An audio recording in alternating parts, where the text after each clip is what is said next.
Olá, a paz do Senhor Jesus Cristo, nossa esperança. Seja muito bem-vindo ao nosso canal. Meu nome é Anderson Ferreira.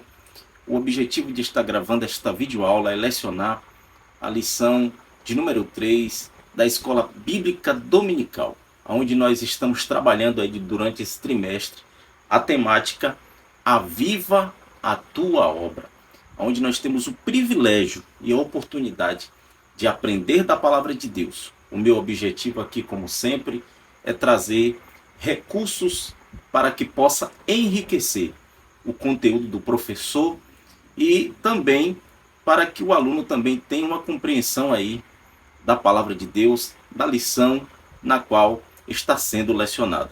Nós vamos estudar hoje a lição de número 3. Na semana passada nós falamos sobre o avivamento no Antigo Testamento. Nós tivemos aí uma lição maravilhosa, a lição de número 2, e hoje nós temos aí o objetivo de estudar o avivamento no Novo Testamento.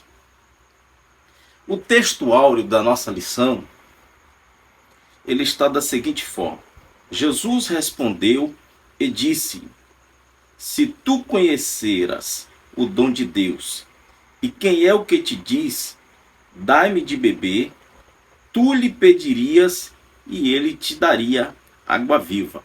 João, capítulo 4, versículo de número 10.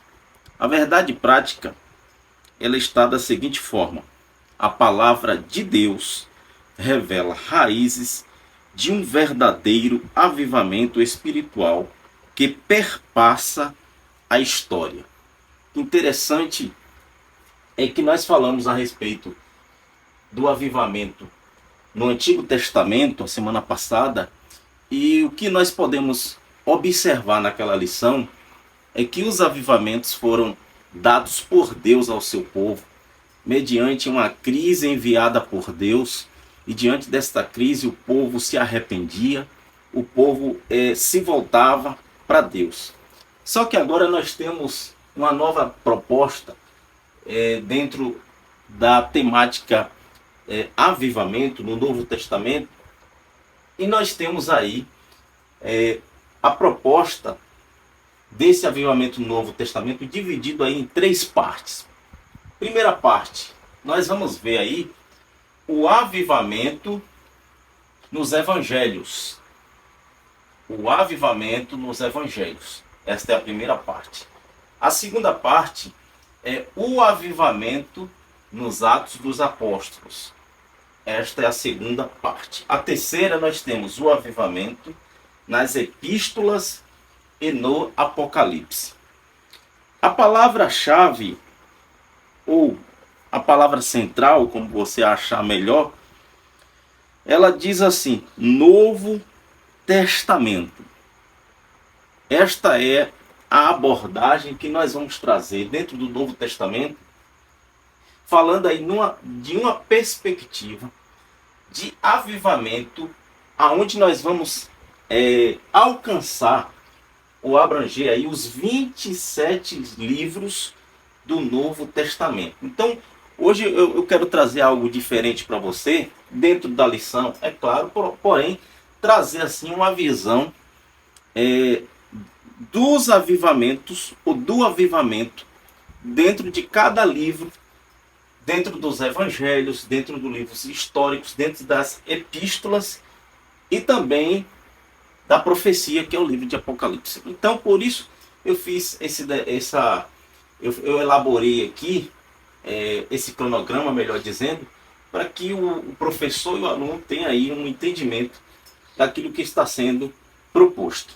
Pois bem, a leitura bíblica em classe, você pode acompanhar aí na sua Bíblia, ou, se você achar melhor, na sua revista. Está no livro de João, capítulo 4, do versículo 7 ao versículo de número 15. O Evangelho de Jesus Cristo, segundo escreveu João, capítulo 4, versículo 7 ao versículo de número 15. Eu quero fazer aqui, como sempre, de costume, fazer um pedido especial para você. Você que ainda não se inscreveu no nosso canal, se inscreva aí no nosso canal, também deixe o seu like, também ative o sininho e eu te peço aí, eu te faço aí mais um pedido especial, que você compartilhe, eu te peço isso de coração, compartilhe com o máximo de pessoas, pessoas que estão afastadas, desviadas, pessoas que ainda não são evangélicas, pessoas de outras denominações, enfim, compartilhe aí com seus amigos, com seus parentes, leve a palavra de Deus para que ela possa ser divulgada, que esse é o objetivo do canal, né? Expandir o Evangelho de Jesus Cristo. Deus abençoe a sua vida em nome de Jesus. Vamos para a leitura? Evangelho de Jesus Cristo, segundo escreveu João, capítulo 4, versículo 7 ao versículo número 15, está escrito: Veio uma mulher de Samaria tirar água. Disse-lhe Jesus: Dá-me de beber, porque os seus discípulos tinham ido à cidade comprar comida. Versículo de número 9: Disse-lhe, pois, a mulher samaritana: Como sendo tu judeu, me pedes de beber a mim, que sou mulher samaritana? Porque os judeus não se comunicam com os samaritanos? Jesus respondeu e disse: Se tu conheceras o dom de Deus, e quem é o que te diz, dá-me de beber, tu lhe pedirias, e ele te daria água viva. Disse-lhe a mulher: Senhor, tu não tens com que tirar, e o poço é fundo. Onde, pois, tens água viva? És tu maior do que Jacó, o nosso pai, que nos deu o poço, bebendo ele próprio dele, e os seus filhos e o seu gado? Jesus respondeu e disse-lhe: Qualquer que beber desta água tornará a ter sede. Mas aquele que beber da água que eu lhe der nunca terá sede, porque a água que eu lhe der se fará nele uma fonte de água a jorrar para a vida eterna. Versículo 15 e último versículo. Disse-lhe a mulher: Senhor, dá-me dessa água, para que não mais tenha sede e não venha aqui tirá-la. Louvado seja Deus. Observe bem que o texto que nós acabamos de ler é um texto muito conhecido dos pregadores, é um texto muito conhecido também da igreja. E a lição de hoje, como ela fala de um avivamento, observe um fato interessante a respeito desta mulher, que existia, como a gente já conhece a história, não vou aqui prosseguir com mais recursos históricos, mas como é de conhecimento que existia aí uma rivalidade entre judeus e samaritanos. E Jesus usava uma metodologia, tem outros exemplos no Novo Testamento, mas eu vou usar apenas esse, que é o texto que nós acabamos de ler, de pessoas chaves ou chave em determinados lugares. Essa mulher foi uma dessas pessoas que foi alcançada por Jesus e ela se tornou uma pessoa-chave para levar o testemunho, o evangelho que foi pregado por Jesus para ela, que era o evangelho da água viva, que ele estava falando de algo que só ele poderia dar, e ela se tornou algo, ou uma peça, ou uma chave importante para levar a palavra de Deus aos samaritanos e também levar um avivamento também para Samaria. O que nós devemos entender dentro da proposta da lição de hoje, dentro desta abordagem, melhor dizendo, isso está na própria introdução, eu quero pegar o gancho aqui da introdução sobre o que nós vamos estudar a respeito do avivamento trazido por Jesus. Esse avivamento que foi trazido por Jesus aos homens e foi comissionado por ele, pelo próprio Cristo, para proclamar a mensagem de boas novas, não só para Israel, como também para alcançar os 4 cantos do mundo. E é isso que nós devemos ter em mente. Desse modo, nosso Deus, nosso Senhor, trouxe a mais poderosa mensagem que os homens ouviram. Que mensagem é essa? A mensagem do reino de Deus. E aqui, diante dessa mensagem que Jesus vai trazer como um exemplo daquela mulher samaritana, essa mensagem, ela está introduzida em cada livro do Novo Testamento. É uma mensagem que nos traz aí o quê? Um avivamento. Por que traz um avivamento? Porque o povo de Israel, eles estavam vivendo uma época sem esperança. Uma das palavras que o povo judeu, eu sempre costumo falar isso na escola bíblica dominical, eles esperavam a regeneração de Israel, o resgate dos israelitas, dos judeus. Então esta era a palavra-chave. E os discípulos perguntaram isso para Jesus lá em Atos capítulo 1. Eles fazem esta pergunta: quando é que tu vais restaurar Israel? Então essa era a preocupação. Então era um povo que muitas vezes ali, muitos deles ali já tinham perdido essa esperança.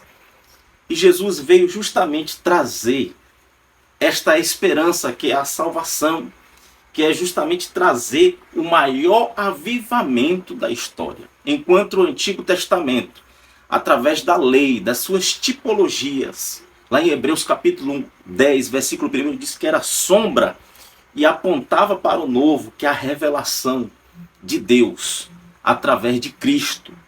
Pois Jesus, o nosso Cristo, ele estava onde? No seio do Pai. Ele estava no seio do Pai. Era um mistério oculto lá no Antigo Testamento, mas que foi revelado a nós através do Novo Testamento, trazendo o quê? Da Nova Aliança, trazendo a esperança, trazendo salvação e também trazendo um avivamento que perpassa, que vem perpassando aí durante esses 2000 anos, diante das crises, diante de tudo aquilo que a igreja tem enfrentado, e ela continua de pé até o arrebatamento da igreja do Senhor Jesus. O primeiro ponto da lição, ele nos fala aí sobre o avivamento nos evangelhos. Quando Jesus é revelado através do anjo Gabriel, e a gente vai ter um pouco a respeito, quando a gente passar pelos evangelhos a gente vai entender isso. O povo estava vivendo um período chamado período interbíblico, que era um período aí que abrange 400 anos, aonde Deus aí, ele não falava com o seu povo, aonde Deus não se revelava, nem para o seu povo, nem para a humanidade. Quando Deus se revela, é justamente enviando o seu Filho Jesus Cristo. Então aí nós temos o avivamento nos evangelhos, nos 4 primeiros evangelhos que eu coloquei aqui: Evangelho de Mateus, Evangelho de Marcos, o Evangelho de Lucas e o Evangelho de João. Esses 3 primeiros evangelhos aqui, que eu coloquei em azul, Mateus, Marcos e Lucas, nós conhecemos, é aquilo que nós conhecemos como evangelho sinóticos. E eu quero dar uma definição que eu achei muito interessante. Se você ficar até o final dessa aula aqui, eu vou revelar o autor deste livro aqui, para que você possa adquirir ele. Acho que vai servir muito para você que é professor de escola bíblica dominical, você que é um estudante, gosta de estudar a palavra de Deus. Eu vou revelar para você. Mas eu quero dar uma definição que eu achei muito interessante dos evangelhos sinóticos, que são 3, Mateus, Marcos e Lucas. E João, ele é um pouco diferente. Ele diz assim, ó: os 3 primeiros evangelhos sinóticos, eles têm uma visão conjunta. Essa é a melhor definição que eu achei. Mostrando, porque os 3 evangelhos de Mateus, Marcos e Lucas, eles mostram a pessoa e obra de Cristo de um ponto de vista externo. Olha que interessante isso aqui. Mateus, Marcos e Lucas mostra a pessoa e obra de Cristo de um ponto de vista externo, sobre uma perspectiva histórica e terrena. Porém, o Evangelho de João, que é o último ali, que ele não faz parte do contexto de sinótico, ele apresenta a pessoa de Jesus Cristo numa perspectiva interior e celestial. E aí que nós vamos entender que cada um deles revela o avivamento que está introduzido em cada um deles, e nós vamos entender já já. Por exemplo, o Evangelho de Mateus, ele foi escrito no ano 60 a 66 depois de Cristo.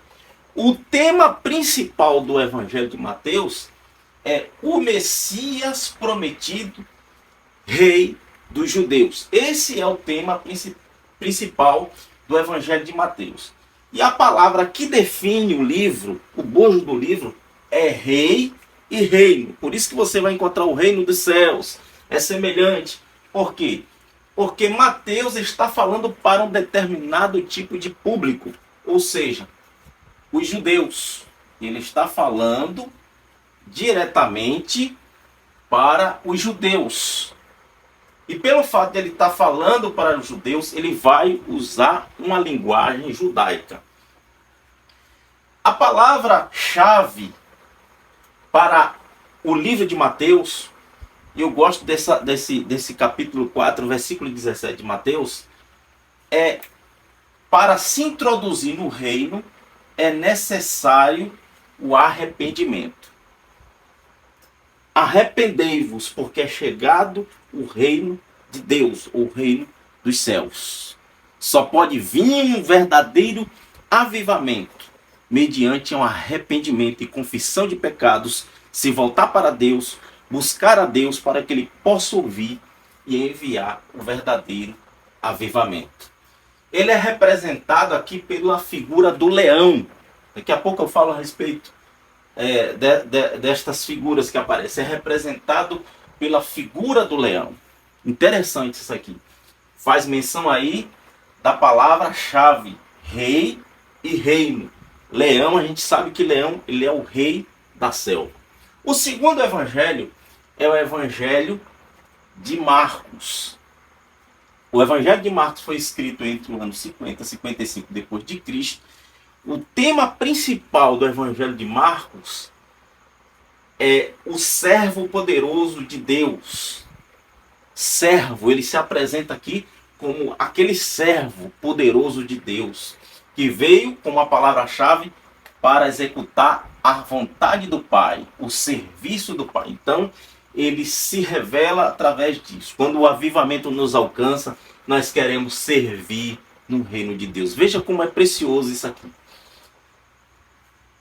João Marcos está escrevendo para um outro público, chamado de os romanos. Ele é representado aqui pelo boi que faz o serviço, que serve, né? Então ele é representado aí pelo boi. E na lição também aí vai falar sobre a abordagem sobre o servo em 3 dimensões: servo vencedor, servo sofredor e servo triunfante. Você pode aí depois enriquecer o bojo da lição, o conteúdo, para que você possa trazer isso aí. Isso aqui é apenas um resumo para que você possa entender a respeito da proposta da lição de hoje. O segundo aqui, evangelho sinóptico, dentro daquilo que a gente falou, é Lucas. Lucas, ele foi escrito no ano 58 a 60 depois de Cristo. Qual é o tema central que Lucas nos traz? Você percebe quando está lendo o evangelho de Lucas. O tema central: Filho do Homem e Salvador dos pecados. Eu queria ter tempo aqui para falar, né, dentro dos versículos chaves de cada um deles, mas o tempo aqui eu preciso reduzir o máximo para que eu possa trazer aquilo que está proposto dentro da lição. A palavra-chave tá aqui, ó, Filho do Homem. Então ele enfatiza muito aqui o nascimento de Jesus como Salvador do mundo. Ou seja, o nascimento que trouxe a esperança da salvação e trouxe um grande avivamento para aqueles que creram em Cristo. E ele está falando para um terceiro público aqui, ou seja, como ele era grego, Lucas está falando aqui justamente para os gregos. E por fim, nós temos aí o Evangelho de João. O Evangelho de João, ele foi escrito entre o ano 90 e 95 depois de Cristo. Diferente o tema de Lucas, filho do homem, o tema de João é filho de Deus. A palavra-chave aí que define esse livro é filho de Deus, ou seja, a divindade de Cristo. E também uma outra palavra que define aí o livro de João, o Evangelho de João, é verbo. O verbo se fez carne e habitou entre os homens. A palavra que vai definir o livro de João é crer. Fala muito em crer, fala muito em vida, fala muito em verdade e fala muito também em luz. Então tudo isso aí define o Evangelho de Jesus Cristo segundo escreveu João. Ele é representado aí pela águia. Daqui a pouco a gente fala, concluindo essa primeira parte. Ou seja, qual é o público que ele vai se dirigir? João vai se diferente de Mateus, Marcos e Lucas, ele vai se dirigir para toda a humanidade, né, para todo o mundo. Por isso que nós temos lá João 3, versículo 16, que é um dos versículos centrais aí do Evangelho de Jesus Cristo, segundo escreveu João. Então Mateus é representado pelo leão e ele escreve aos judeus. Marcos é representado pelo boi e escreve aos romanos. Lucas é representado pela figura de um homem e ele escreve aos gregos. João é representado pela águia, pela figura de uma águia, e escreve aí a toda a humanidade. Lembrando que João capítulo 4, versículo 14, para a gente finalizar a parte de João, quando ele está falando para aquela mulher, Jesus está trazendo uma mensagem central, avivalista. Porque o homem pode procurar todos os meios para poder ocupar esse espaço, mas só Jesus pode preencher o vazio no coração do homem. Por isso que ele fala da seguinte forma aqui para aquela mulher: mas aquele que beber da água que eu lhe der, se fará nele uma fonte de água a jorrar para a vida eterna.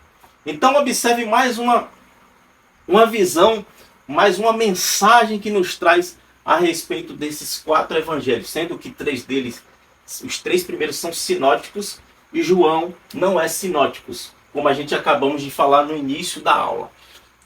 Agora observe que Mateus inicia com a genealogia e termina com a ressurreição de Cristo. Marcos, como um arauto anunciando o nascimento de Jesus, e termina com Jesus subindo ao céu, a ascensão de Cristo ao céu. Lucas, glória a Deus, ele começa falando aí da humanidade de Cristo e termina o evangelho falando da bênção que veio sobre os seus discípulos, sobre a sua igreja. João começa falando da eternidade, da divindade e termina com uma promessa a qual a igreja de Cristo está esperando, ou seja, o retorno do nosso Senhor e Salvador Jesus Cristo. Então aqui nós conseguimos perceber nessa primeira parte que o avivamento nos evangelhos ele está em cada um introduzido, em cada um deles. Basta a gente mergulhar, buscar a face, mergulhar na palavra de Deus e buscar o verdadeiro avivamento para as nossas vidas. Segundo ponto da nossa lição: o avivamento no livro de Atos dos Apóstolos. O tema central, ou melhor, os personagens que vão aparecer, devemos entender que Cristo é o tema central da Bíblia, e também tanto do Antigo como do Novo Testamento, tudo aponta para Cristo. A Bíblia é cristocêntrica, mas os personagens que vão estar aí diante da inspiração de Deus é o Espírito Santo, Pedro e o apóstolo Paulo, no avivamento, no Atos dos Apóstolos. Esse livro foi escrito no ano 63 depois de Cristo. Olha qual é o tema central deste livro, que é o único livro do Novo Testamento que nós conhecemos como livro histórico. Glória a Deus. É o único que é como livro histórico. Ele dá sequência a esse avivamento que começa em Mateus, em Marcos, e Lucas e João, que são relatados por eles da obra do nosso Senhor e Salvador Jesus Cristo, e ele se concretiza através do quê? Do surgimento da igreja. Olha como se encaixa tudo perfeitamente. Se você estiver atento à aula, aí você vai perceber isso. O surgimento, o crescimento, a expansão da igreja primitiva, a descida do Espírito Santo, que é Atos capítulo de número 2. E ele tem algo aqui que vai expandir por todo o livro, que quando você percebe isso na pregação do Evangelho, do Reino de Deus, o Evangelho é para todos. Olha que interessante isso aqui. O Evangelho é para todos. Por que o Evangelho é para todos? Porque havia uma dificuldade ali de compreensão, que achava que o Evangelho ali tinha que ser só para os judeus. Só você lendo o livro que você vai entender dentro desse aspecto. O Espírito Santo é para os gentios e para os judeus. Porque, afinal de contas, nós estamos aí na dispensação da graça de Deus. Preste bem atenção aqui, nesse detalhe. O livro de Atos, ele fala na descida do Espírito Santo ali no capítulo 2. A partir dessa descida do Espírito Santo, todos que estavam reunidos ali foram cheios do Espírito Santo de Deus. A partir daquele momento, a igreja começou o quê? O surgimento ali, o crescimento, a expansão da igreja primitiva. As pregações. E uma coisa que é interessante, irmãos, a gente se atentar a isso aqui. Isso é muito interessante que eu vou falar aqui para vocês. A percepção de que a igreja está precisando de um avivamento, e isso a gente deve ter essa percepção que a igreja precisa de um avivamento, é que baseado nos avivamentos do Novo Testamento, principalmente quando se iniciou o surgimento da igreja primitiva, como a gente acabou de falar aqui, é conversão de almas.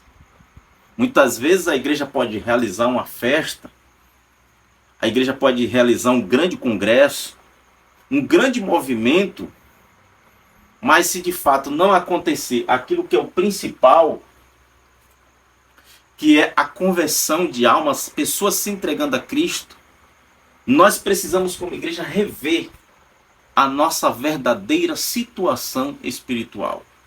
Aonde nós estamos errando? O que é que nós estamos fazendo?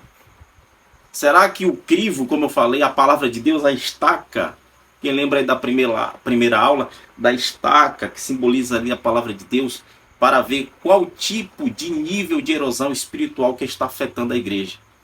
Porque um dos complementos do verdadeiro avivamento se dá na conversão de almas, pessoas que estão vindo a Cristo. E a gente percebe hoje nos cultos o nível espiritual da igreja. Hoje você praticamente demora-se semanas e meses até para que uma alma venha se converter a Cristo. Hoje você não se vê algo como se via antigamente, pessoas sendo batizadas com o Espírito Santo sem que precisasse fazer qualquer tipo de movimento. As pessoas eram batizadas, os milagres aconteciam. O avivamento, com ele enviado por Deus para a sua igreja, para o seu povo, e através desse avivamento há um derramamento do Espírito Santo através de poder, e as evidências, elas são claras diante da sua igreja. Pessoas aceitam a Cristo, pessoas são batizadas com o Espírito Santo, demônios às vezes se manifestam nos cultos ali, são expulsos, saem, são libertos, pessoas são libertas. O ministério de Jesus foi evidenciado. Se você perceber, você vai ler a lição, você vai perceber as evidências do verdadeiro avivamento quando Jesus chega. Os demônios reconhecem que ele era filho de Deus, filho do Altíssimo, e tinham que sair enfermidades. Então as evidências acompanham o verdadeiro avivamento que vem de Deus. há uma grande urgência e necessidade. O avivamento para a igreja do Senhor Jesus é uma questão de sobrevivência. A igreja de Jesus Cristo não vive sem o avivamento. E nós conseguimos perceber isso ainda dentro de Atos. Aleluia, glória a Deus. Que dentro do livro de Atos, capítulo 19, nós podemos perceber a igreja de Éfeso. Eu queria ler isso aqui com você. Atos, capítulo de número 19. Capítulo 19, versículo 17. A gente vê aqui as evidências do verdadeiro avivamento. Atos 19, versículo 17 diz assim. Isso foi na igreja de Éfeso, quando Paulo passou 3 anos naquela igreja, fazendo um trabalho extraordinário, e Deus enviou um grande avivamento para aquela igreja. E diz assim, só para que você possa entender, foi isto notório a todos que habitavam em Éfeso, tanto judeus como gregos, meu Deus. E caiu o temor sobre todos eles, e o nome do Senhor Jesus era engrandecido. Aleluia. E muitos dos que tinham crido vinham confessando e publicamente os seus feitos. Também muitos dos que seguiam artes mágicas trouxeram seus livros e os queimaram na presença de todos. E feita a conta do seu preço, acharam que montava a 50.000 peças de prata. Assim a palavra do Senhor crescia poderosamente e prevalecia. E cumpridas estas coisas, Paulo propôs em espírito ir a Jerusalém, passando pela Macedônia e pela Cássia, dizendo, depois que houver estado ali, importa-me também ver também Roma. Então, nós observamos aqui, irmãos, claramente, um verdadeiro avivamento que veio sobre a igreja de Éfeso. Eu coloquei aqui a igreja de Éfeso, tipo da igreja que teve a experiência do avivamento. Mas aí você observa que lá no livro de Apocalipse, capítulo 2, essa igreja que viveu um grande, acho que talvez, depois de Cristo, foi a igreja que mais teve um dos maiores avivamentos do Novo Testamento, foi a igreja de Éfeso. Mas essa igreja que lá no capítulo 2 de Apocalipse, já não era mais a mesma igreja. Era uma igreja que tinha perdido a essência, o fogo, o fervor no coração do primeiro amor. Então que nós possamos olhar o exemplo da igreja de Éfeso, olhar o exemplo histórico dentro do livro de Atos, porque crescimento e expansão, ela só se dá verdadeiramente quando esse avivamento vem de Deus. Mas para que esse avivamento possa vir sobre a igreja do Senhor Jesus, precisa confessar os nossos pecados, se humilhar diante de Deus, buscar em oração a face de Deus, para que Ele possa ouvir e possa enviar o seu avivamento sobre a igreja, porque é uma necessidade, é uma questão de sobrevivência. Grave isso no seu coração. O avivamento para a igreja de Cristo é mais do que uma necessidade, é uma questão de sobrevivência. Terceira parte da nossa lição. Terceira e última parte.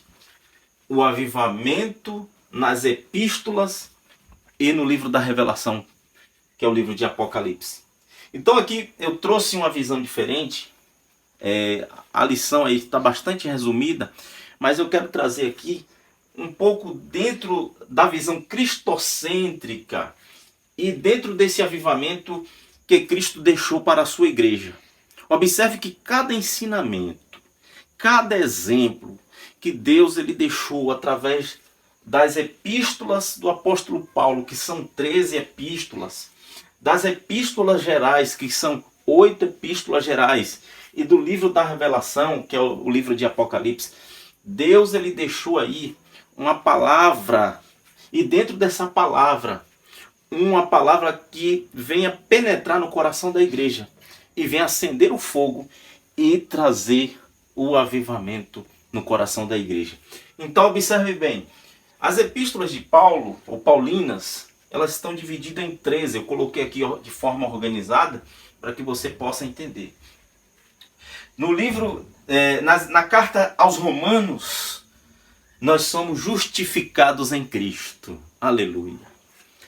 1 e 2 Coríntios, nós somos santificados em Cristo e vindicados em Cristo. Aos Gálatas, quando Paulo está escrevendo aos Gálatas, nós temos liberdade em Cristo. Nós somos... É algo diferente isso aqui. Nós somos livres em Cristo. Quando ele está escrevendo aos Efésios, exaltados em Cristo, diante da prisão, diante da prisão que Paulo, quando escreve esta epístola, mas ele sabia, eu estou preso, mas o Evangelho está livre. Paulo estava preso na prisão, mas ele estava sendo exaltado em Cristo. O Evangelho estava sendo expandido. Aleluia.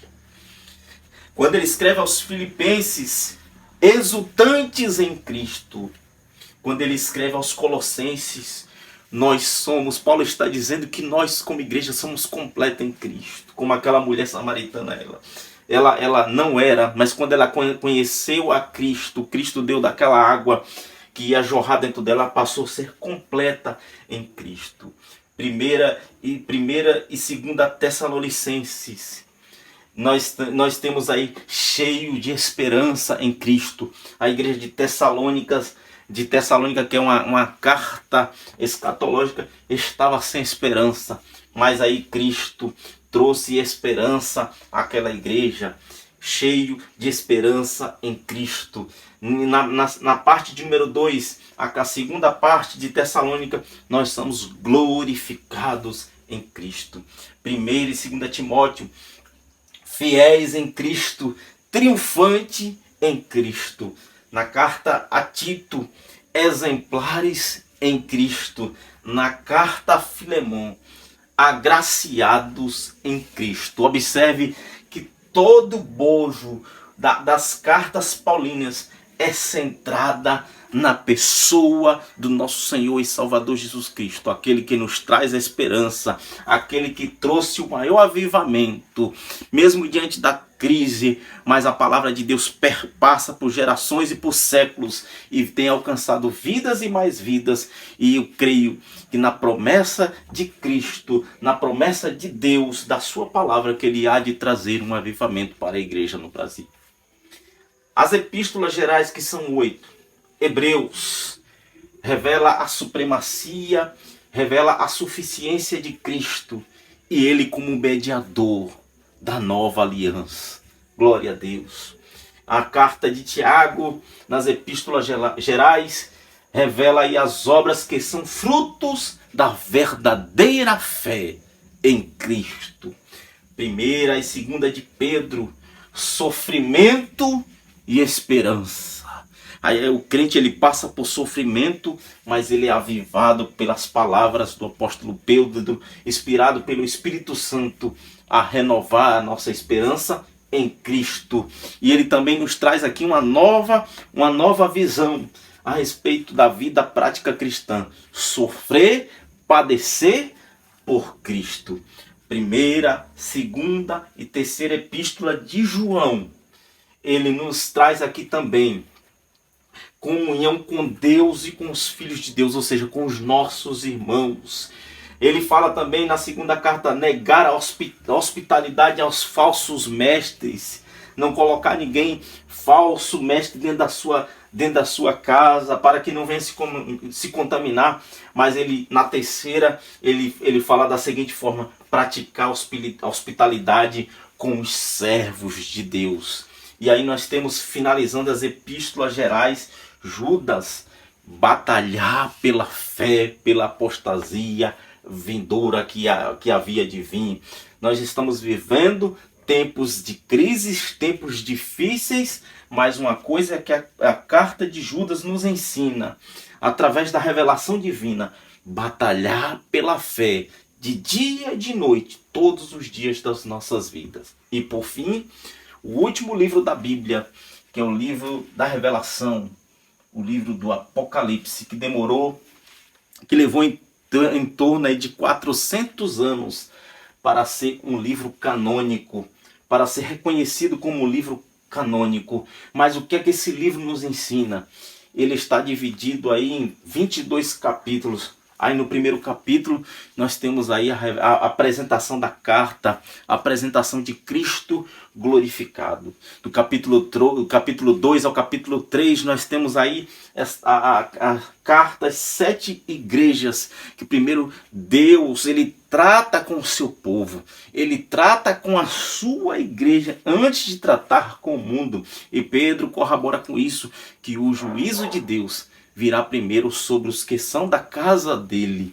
Então no capítulo 4 e o capítulo 5 nós temos aí um outro nível espiritual, onde João é levado ao trono de Deus. No capítulo 4, o trono do Pai. No capítulo 5, nós temos a entrada de Cristo no céu, onde nós temos o livro selado com 7 selos.